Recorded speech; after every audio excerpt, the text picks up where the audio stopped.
Alrighty everyone, welcome back. It is now May 7th of 2024, and given that every single division over at the Walt Disney Company is facing a different challenge every single day, not just because of Bob Iger, but the rest of the board of directors, but we also have to look at the real source of the problem here, and that is of course the top three shareholders over at the Walt Disney Company, BlackRock, Vanguard, and State Street, funding all of this DEI nonsense and everything related to ESG, etc., etc.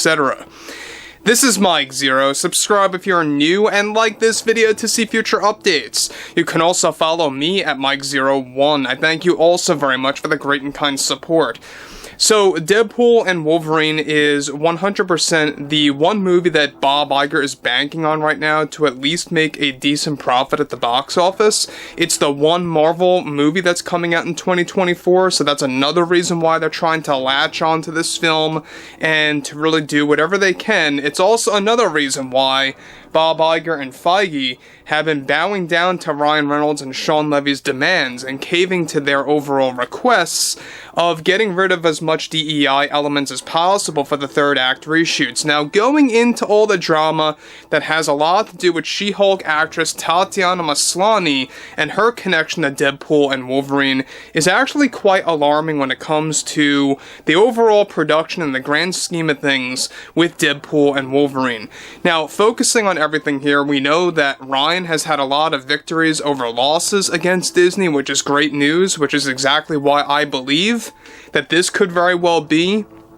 one of the great projects ever since Avengers Endgame if things keep going as planned. Now, focusing on everything here related to Deadpool and Wolverine and what's been going on with She-Hulk actress Tatiana Maslany and Ryan Reynolds is that with the new Deadpool and Wolverine trailer now out and already a success due to Ryan Reynolds and Shawn Levy taking control over the marketing campaign, one major development now involves how She-Hulk actress Tatiana Maslany is already beginning to take action against Ryan Reynolds after more Deadpool and Wolverine drama, as reshoots of course are happening right now for the third act of the film. Now, one shocking turn of events now is that Tatiana Maslany already got involved in aggressive arguments with Ryan Reynolds, and how she is now willing to take legal action against him and even the Disney heads after they not only erased her partially shot scenes for Deadpool and Wolverine, but also how Ryan was the one who convinced those like Bob Iger and Kevin Feige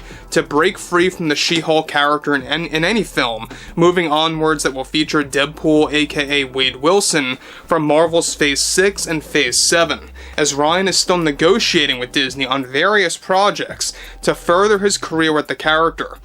Now, however, the drama gets even worse beyond that, in that another reason why Tatiana is warning and getting ready to take legal action against Ryan by gathering a legal team. This is also connected to how Ryan now has plans for Deadpool to break the fourth wall in the film during reshoots to improvise a scene that will focus on all the Disney drama, including the cancellation of She-Hulk from the film. Tatiana, as far as she is concerned, of course, believes that this is going to be a career breaker as an actress. The writers of Deadpool and director Shawn Levy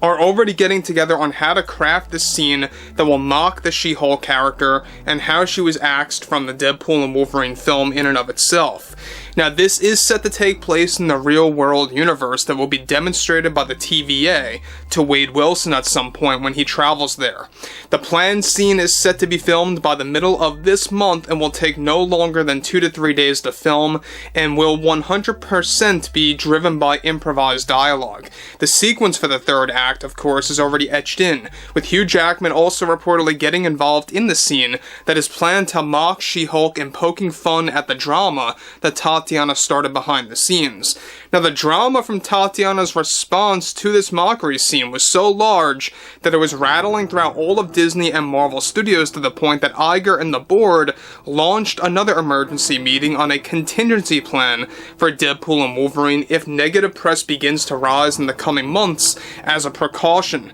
Now, Ryan and the creators are reportedly doing this out of pure fan, of course, and nothing personal against the actress. However, Tatiana is said to be taking it differently and is already demonstrating the Deadpool creators to bring this scene to a halt during reshoots, or she will be planning to make a serious legal case against Reynolds in the process. Now guys, let me just stop here for one moment before I move on. Obviously, Ryan Reynolds has no care in the world about what Tatiana has to say, and I think that at the end of the day, Ryan really just has so much money at this point that it's kind of like bring it on type of attitude, where he's not really going to care what happens. Now, we already know that Disney is essentially caving into Ryan and Shawn's demands for Deadpool and Wolverine by mocking Disney to make this movie make money, basically, is what it boils down to. And at the end of the day, that seems to be the selling point at this time, is that Deadpool and Wolverine is not only going to include self-deprecating humor, of course, for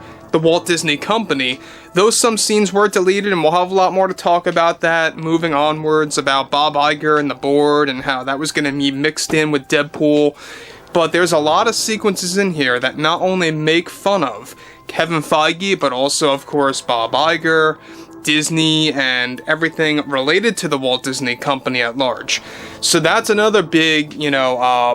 overall style and format that's being driven for Deadpool 3. Now, interestingly enough, and I'll have to talk about this later on, is that this is not considered Deadpool 3 now. Shawn Levy and Ryan have made it very much clear just a couple of days ago that this is not considered the third film, and this kind of connects to what we talked about previously, that they are planning to make yet another sequel to, of course, the Deadpool franchise or whatever have you, and that could very well have to do with the third official film by number, Deadpool 3. Now, what's interesting about this,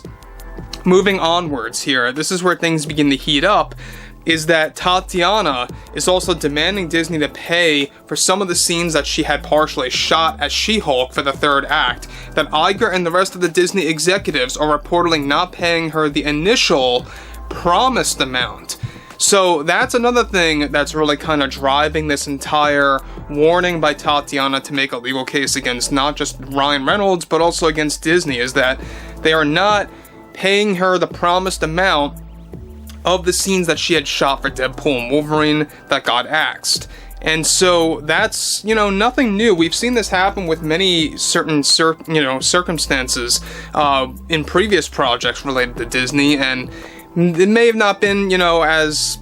big of an actress like, in this case, but more on the minor scale. When you look at stuff with She-Hulk actress Tatiana Maslany, look, this is an actress that one could argue that she is good in other projects, and that's fine, but focusing on She-Hulk, I think that she did a terrible job in that film. She defends it way too much. She defends the ideology of Disney, and yeah, she does criticize Bob Iger. I mean, we're not gonna lie about that. She does criticize Bob Iger, but at the same exact time, she's still a defender of Disney, everything related to DEI, ESG, all that nonsense, so she's not really a saint in that sense. So, focusing on all of this is why I think that Deadpool and Wolverine is going to be a big hit if things keep going the way things are going right now. So overall, guys, drop a comment below, fill me in below in the comments what you all have to say about this, and if you guys did enjoy the content for today, make sure to drop a thumbs up on this video to support the channel, and I will catch you guys later.